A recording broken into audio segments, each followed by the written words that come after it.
Hello everybody and welcome back to VLADA'S place. In today's video, I'm going to share my way of making kimchi using bok choy. Once again, before we start, I just want to make sure that those who know how to make very good kimchi, I hope they will not be offended with my way and my version of it.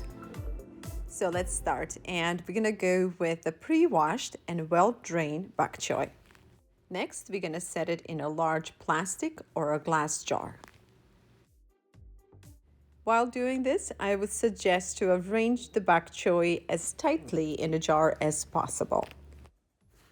Again, this process might take a few minutes, but it will be well worth it. So as you see, there are a bunch of leaves from the vegetable. The root goes on the bottom and leaves will be on the top. So we want to make sure that they're all nicely compressed and well folded before we put the brine. Now we're going to add some of these dry red peppers, and they are here to enhance the flavor. Add per your taste.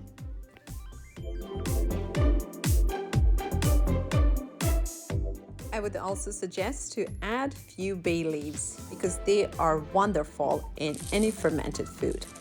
Okay, and we are also adding some of these peppercorns. This too is per your taste. Let's make brine, and for that we're going to need 17 cups of water, half a cup of salt, half a cup of sugar, and 1 cup of regular white vinegar. Now we're going to add it over the bok choy, and I just want to mention that some of the brining takes only 3 to 4 hours. I, however, choose to leave mine overnight. So we're going to brine this for at least 24 hours. To make sure all the bok choy is submerged in a brine, press it from the top like this. Brining process can take anywhere from few hours to few days. This entirely depends on your preference and your taste. If you decide to ferment your bok choy for a few days, I just want to mention that you will gain that additional fermented flavor, but the bok choy itself will lose its color.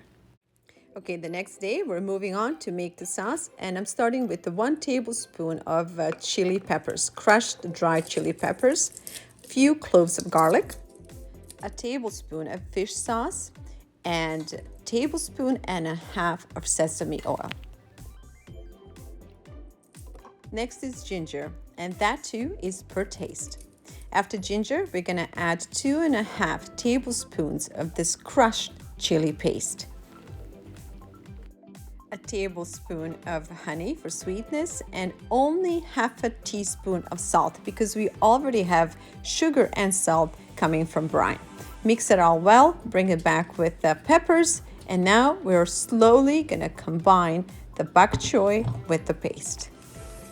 Okay, you can see that bok choy looks different than yesterday, and now we're just gonna drain it really well, and we're gonna pre-cut it. And the way I cut mine is I basically just take the top off, and the reason I do this is just to expose the leaves. See, I want to open them like this so that each leaf will get some of this paste, so they will all be equally cured. This process might take a few minutes, but I reassure you it's well worth it. All right, we're done, and now we're going to fold these leaves in a paste. Now there's also a question of what do you do with the tops? You can dispose of them, but I'll tell you they are delicious and I like to use them, so I will just bring mine into the sauce and jar it together with the rest of the leaves.